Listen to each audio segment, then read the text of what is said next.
So if somebody's dealing with depression, I feel like it can really be important for them to have at least an idea of what may be going on. Because when someone is in this depressive state, it can really bring them to a dark place, and a dark place that can be dark to the point where it can be dangerous. And a person can feel a little bit lost as far as, why am I feeling this way? The things in my life are not so bad. Why do I feel so lousy? And why are the thoughts that I'm having so dark and disturbing? And the real difficulty here is that when a person looks for answers, they find pretty much nobody agreeing on anything. It's pretty much all over the board.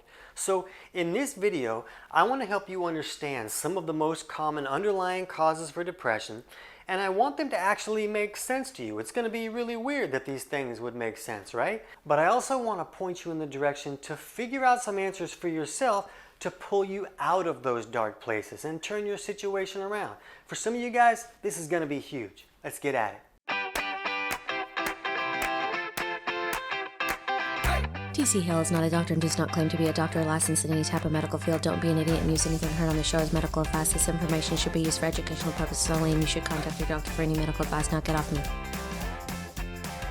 Now, I'm not a doctor, and it's important that nothing that you learn here would restrict you from seeking medical help if you need it. This is a situation that's serious enough that if a person needs help, they really need to ask for help. They really need to reach out for help. This is not something that you have to do alone. This is a different world where people can help now. So if this is a problem, you need to get help. But at the same time, I find that when people understand what may be creating these situations and they don't have to feel like I'm just broken and why is this going on, when this can make a little more sense, it makes a little bit easier to reach out, get some help, and to take some steps that can create some improvement. Because I feel like that you're not broken. And even if a person feels like they're broken, when you understand the things that I'm going to explain here, you're going to see why I believe that you can turn this around. So let's see if we can at least make a little more sense of this. And I want our conversation to kind of start here with this hypotension or low blood pressure. As we see a lot of people come to us with depression, and it kind of seems like pretty much all of them have a lower blood pressure reading, where that systolic number is below 112 or even lower. Maybe it's like 98. They can be pretty low. But the only time that we see that that's not a scenario is if someone is on antidepressants. So in the description below this video, I put some links to some studies and some scientific literature that you can dig a little bit deeper into some of these topics if you feel like they're appropriate for you. So I put a link to a study below, and I put some stars on these just so you know which ones I have links to studies below on. And there's a study that really shows a strong correlation between low blood pressure and depression. And what we see and how we feel about it is that the blood pressure kind of gives us an indication of what kind of minerals in the system, sugar, maybe protein a little bit, but also filth and toxins. And when blood pressure is really low, it's an indication that the minerals in the system are low. And that can be problematic because the body uses minerals to send signals from the body to the brain and from the brain back to the body. And when those minerals are not there, the signals can kind of drop off and they don't travel the way that they're supposed to, and then the brain is not going to work the way that it's supposed to work. Those minerals are there to kind of create an electricity for the body, to allow these signals to travel like electricity through the system. And without that electricity, things are not going to work correctly. So when we're looking at depression, a lot of times we feel like we're looking in a lot of scenarios that we're looking at low mineral levels and not enough minerals in the system for things to work correctly.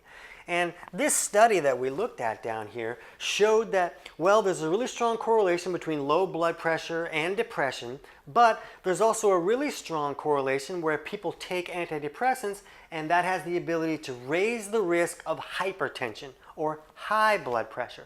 And I've talked to a lot of experts that kind of feel like a lot of these antidepressants work by restricting a person's ability to pee out their salts. So more of these salts and more of these minerals stay in the system, and there's more minerals in the system now to let those signals travel through those minerals, and then the system can work a little bit better.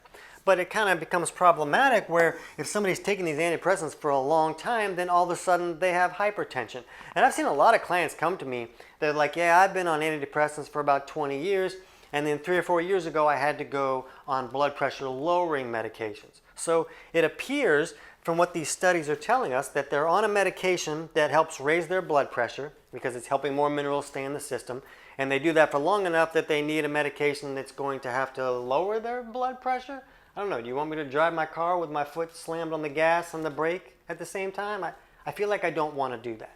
But when we're looking at what's happening in this, it also helps us understand this postpartum depression a little bit. And the postpartum depression also helps us understand how this can create this depression. Because when a woman makes a baby, there's a lot of resources that go towards creating this whole human being. This human being doesn't just come out of magic.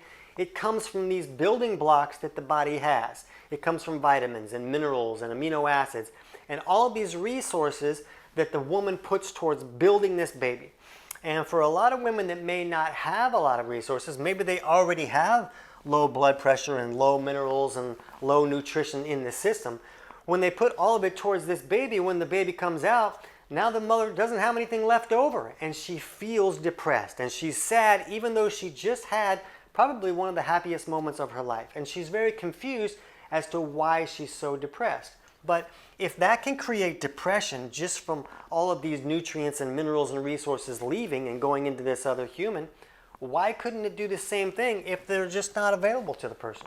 What if they're already low in the person and they could be low to a level like they just built a human even if they didn't build a human? Now again, don't be confused that I'm saying stop taking an antidepressant because you don't want high blood pressure. You can't just stop taking a medication unless you figure out how to fix the actual underlying cause of the problem. So talk to your doctor before you do something silly just because I mentioned that there's a study that shows that antidepressants can really raise blood pressure. Now when we want to understand why would minerals or resources be so low for somebody and not for someone else, we need to look at another study that I'll list below. And it's a study that shows the really strong correlation between depression and digestive symptoms. And it almost seems alarming, the percentage of people who are dealing with depression that also have digestive symptoms. And I mean like any digestive symptoms like burping or bloating or acid reflux or constipation or diarrhea or nausea or skin or acne issues, or maybe food just kind of feels like it sits there like a rock in your stomach for 6 hours. So if you're feeling with depression and you have any of those digestive symptoms, let us know in the comments so we can see, do most people have this correlation going on? But when we see a study showing this correlation, it makes a lot of sense to us because one of those issues that we see is hypochlorhydria, and that's low stomach acid. And there's another link to a study below that shows an association between PPI use and depression. So when someone's using a PPI, they're turning off their body's ability to create stomach acid. And the problem with that is that the body needs stomach acid to be able to break down the food that we consume. We don't consume food because it's delicious. We consume food because we need to get the nutrients out of that food. That helps the body function the way that it's supposed to function, the nutrients that are in that food. So we need to acidify that food properly with stomach acid, and once the food is acidified, it will leave the stomach and come down into the duodenum, which is like the first 10 inches of the small intestine, and that's when the gallbladder will squirt this alkaline bile down to help neutralize those acids. And this alkaline substance meeting an acid substance creates this sizzle. When these opposite pHs hit each other, it creates this sizzle that really helps us bust that food apart and get all the nutrients and minerals out of that food. The problem is, it's really common for someone not to be making enough stomach acid, even if they're not using a PPI. They don't need to be making a PPI not to have enough stomach acid. There's a lot of reasons that stomach acid could be low. And it's also really common for someone's bile to become too thick and sticky to flow correctly. So if either of those sides of digestion are not working correctly, not only is it going to create some of those digestive symptoms that we talked about, but if they're not both working, you can't create that sizzle and you're not really going to bust that food apart and get all the nutrients out of that food. Which is really interesting because I have another link to a study below that shows a really strong correlation between people who have gallstones and deal with depression. So when someone has gallstones, we know that the gallbladder's job is to store that bile, and the bile is this soapy substance that helps us emulsify our fats as well as neutralizing the acids that leave the stomach. So it's important so that we can access fat-soluble vitamins and process our dietary fats correctly and all that stuff. But there's a lot of things in our world that can thicken up that bile so it doesn't flow correctly. And if it's not flowing correctly, one of the jobs of the gallbladder is to concentrate that bile so it makes the bile more effective. But if bile's not flowing, then it's going to continue to concentrate it until it concentrates it into this sludge or even into these stones. So we know when someone has gallstones that their bile is not flowing the way that it should, which means they're not really digesting their food the way that they should. Now, if they're not digesting their food, where are they getting the minerals and the nutrients from? Do they have a mineral nutrient fairy? There's not magic that brings these things in the system. The digestive process has to bring them into the system. And it's really interesting. I have a study below showing how zinc seems to be a really big deal now with depression. A lot of people are using zinc to kind of help improve some scenarios. And one thing that's interesting about that is that the stomach needs zinc to be able to make hydrochloric acid. So our body needs to have zinc available to be able to make that stomach acid so that we can break down our food. So if zinc is depleted for some reason, then they wouldn't be able to break down their food in a way that they can access all the nutrients in that food. And the other problem is if bile's not flowing, we can't access all of our fat-soluble vitamins. And we're going to talk about the importance of vitamin D in just a second. We'll get to that. But from my point of view, I don't feel like we should be looking at all these digestive problems with the people who are dealing with depression as a coincidence. If the digestion is how we get the nutrients out of the food, and the body needs nutrients and minerals to function correctly, and we're seeing studies that show that, then shouldn't we see this as a building block malfunction that really needs to be corrected? So we'll get to that in a second. But also I want to look at some hypoglycemic type reactions that people can have, because when we're looking at people that are dealing with depression and they're having this low blood pressure issue, a lot of times we also see that they're having hypoglycemic type reactions. And what's important to understand with the body is that when there's not enough minerals in the system, it's going to create a lot of problems. And if there's not enough glucose available to the body, that can create problems as well. But when blood sugar goes too low, maybe someone has a sugar crash, that problem can be buffered as long as minerals are high enough. And if minerals go too low, that problem can be buffered as long as blood sugar is high enough. It's when both go low at the same time that you're going to create these really big problems. So what we like to see is if someone's urine pH is really high, it seems to have the ability to correlate with insulin that's kind of acting like a bully. Like this insulin is almost processing sugar too efficiently, and it sweeps all the glucose out of the bloodstream too quickly. So when that's the case, if a person can lower their urine pH, then it seems to make it so where their insulin is not such a bully, and they're not processing these carbs so aggressively, and they don't create these sugar crashes. So you can look at your urine pH just by getting pH testing strips at a health food store or something. And if you look at your urine pH at least 2 hours after a meal, and it's higher than like 6.3, that can be an indication that your insulin may be working too efficiently and creating these sugar crashes. And if your blood pressure is low too, well, you're not going to have the minerals to buffer that low glucose. So that can be real problematic. So what we like to see people do is to remove the high carbohydrate foods that they're consuming. If they're consuming high carbohydrate foods like breads and pasta and cereal and sugar, and especially liquid sugars, are really problematic. All these foods are creating a really big spike in the blood sugar, and then when they're in this situation where their insulin is too efficient, they create a really big crash, and that's problematic. So if they can change to eating what we call medium carb foods, where they're supplying their body with enough carbohydrates to function, but without creating this big spike and crash, then they often see a lot of improvement to their situation. So a medium carb food would be things like maybe have a half a sweet potato at a time, or maybe some butternut squash, or some yams, or some berries, or Brussels sprouts. You know, all these are real foods, by the way, but foods that contain carbohydrates, but not so many carbohydrates that they're going to create such a big spike and such a big crash. But where no one can really agree what the situation is starts to make sense when we think about, well, you know, not everybody's going to have a high urine pH. Not everybody's going to have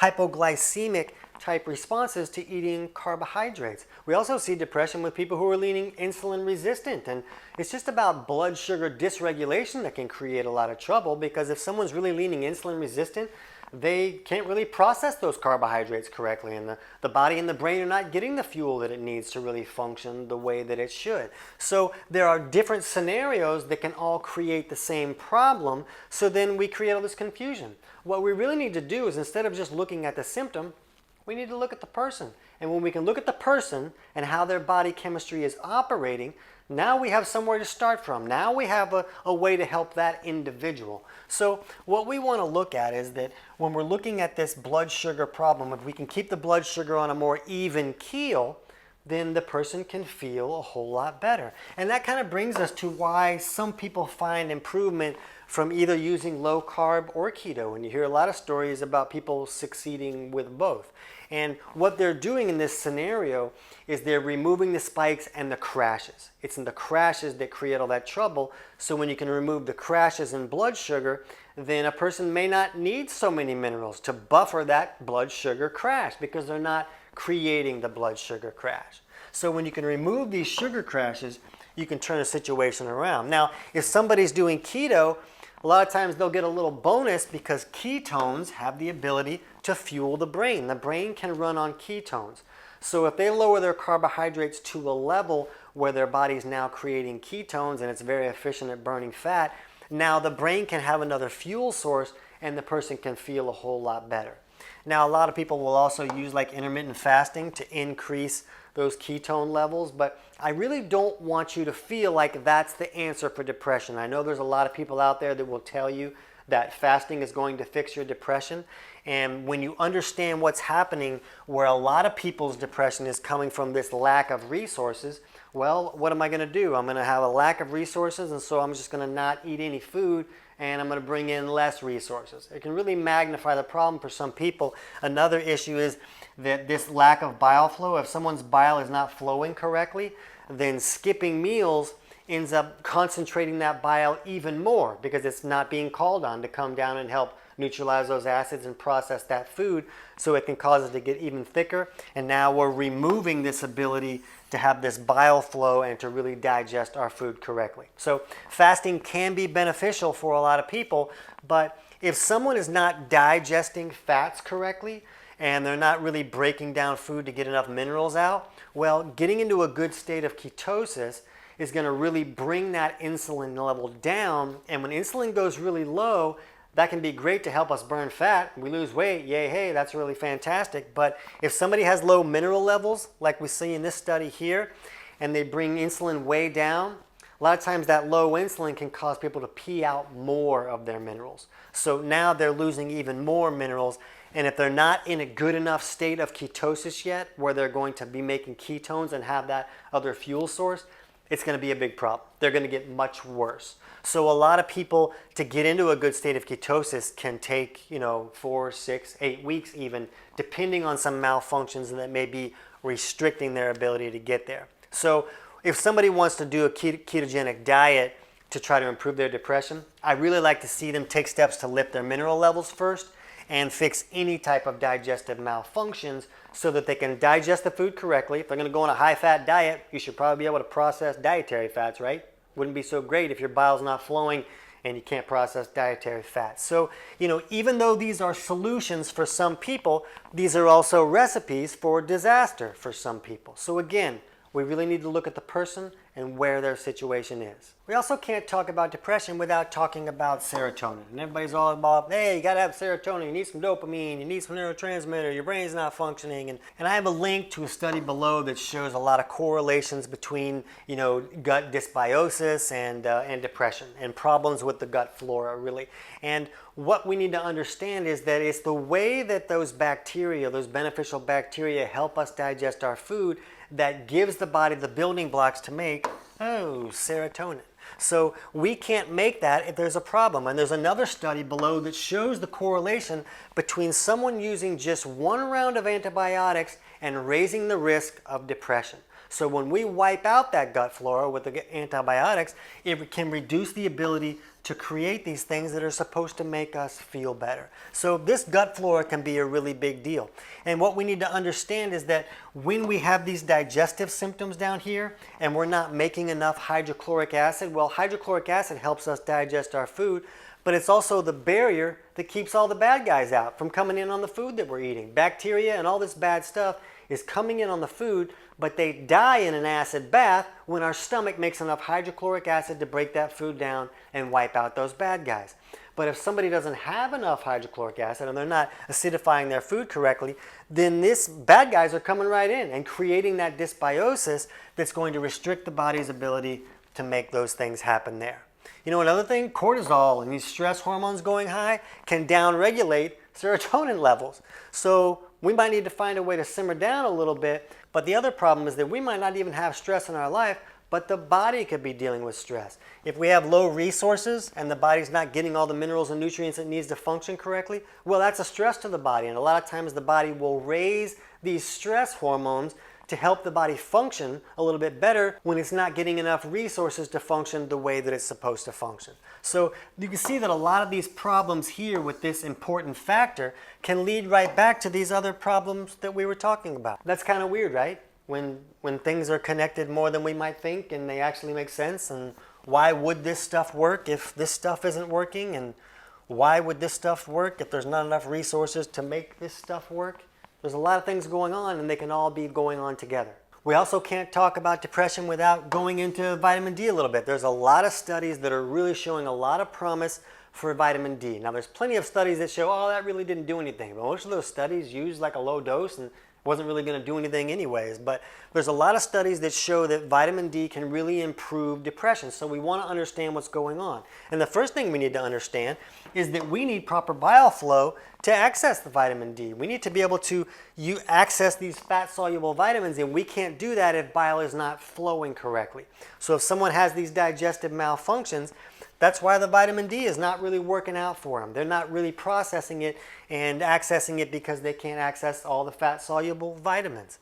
The other thing about vitamin D is that it helps us pull calcium out of the intestinal tract into the bloodstream. And calcium can thicken that blood and raise our blood pressure, help the person function a little bit better. So vitamin D can really be beneficial in that regard if someone has hypotension. If they're low blood pressure and they take a whole bunch of vitamin D, that can help raise their blood pressure. But what if somebody has high blood pressure and they're taking a bunch of vitamin D? That's not really going to give them the same benefit now, is it? Now, the other problem is vitamin D holding all that calcium into the bloodstream can also raise the urine pH from the body trying to pee out some of this calcium because there's too much in the bloodstream. Well, that brings us back up to this problem where your urine pH is so high that you're over-responding to carbohydrates and creating sugar crashes. So someone might take vitamin D, feel a whole lot better as they raise their blood pressure, continue to take it, and then now they're over-efficiently creating problems every time they eat carbohydrates. So again, they're using something that they heard worked great and they felt good, and so I'm just going to keep doing it forever, and they don't understand that it's actually creating other problems. Again, we really need to look at the person and where their body chemistry is to understand the steps that are going to help the person. But if a person knew how to look at their body chemistry, then all of a sudden they could figure out a vitamin D dose that was going to be appropriate for them. That could help them feel better without creating problems in other areas. So when we're really looking for solutions to this depression problem, we have to look, do you see any solutions there? I don't see anything. There's a big mess up here. And that's why somebody will be, oh, I'm going to take this. Somebody said it's good. Oh, that didn't really do anything. I'm going to take this. Oh, that didn't do anything. Oh, that worked for a week and a half. They're not really, they're just trying remedies. And remedies are not going to fix anything unless you find something by accident that happens to work with your body chemistry. So the real solution is to figure out which one of these issues is creating the problem. So if there are digestive malfunctions, well, those have to be corrected. If somebody can't make enough stomach acid, they need to correct that problem. If somebody's bile is not flowing correctly, they need to correct that so that they can really bust their food apart and get all the nutrients out of their food. If someone's mineral levels are really low and they have low blood pressure, they need to take steps to improve that issue. But if their blood pressure isn't low, then taking steps to improve that isn't really going to do anything, is it? So it's, again, you got to know what's happening. They need to correct any blood sugar crashes. If someone's having hypoglycemic type responses, they need to correct that so that the body doesn't have all this trouble when the blood sugar crashes. If someone has no gut flora and they have all this dysbiosis going on and they can't even make this serotonin stuff happen, that has to be corrected. So again, it's about looking at your body chemistry and understanding the right steps for you, not for your neighbor or all the cool kids. You don't care what the cool kids are doing.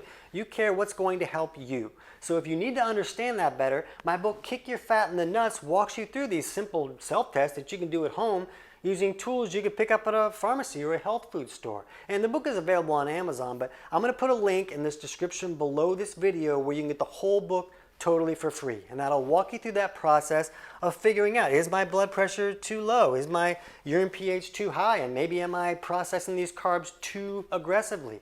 And chapters 3 and 4 of the book walk you through figuring out, are there aspects of digestion that are not working correctly? And if so, what steps do I need to take to improve those? And what's great is that if a person is in a dark place, they should continue to listen to the things that their doctor's telling them to do. They should continue to access their therapist if they need a therapist. But while they're doing those things, they can also just take steps to see, can I help my body function a little bit better? And if I do help my body function better, does that help me feel better? That's worth finding out. So this is what it's about to fix the underlying cause of a problem if these underlying causes are creating trouble for you. But there's also supplements that some people use to try to feel a little bit better while they're working on these underlying causes. So I made a video that kind of walks through some of those supplements that seem to be popular for people trying to improve depression, and I explained why these might be helpful for some people and why they might not be so great for some people. So jump over right now and check out our video on why these supplements are popular for depression and see if you can gain insights on maybe a supplement that might help you out or maybe help you understand why one did not work for you. And you can see if you can help yourself feel a little bit better while you're working on these underlying causes. I can't wait to hear about your results.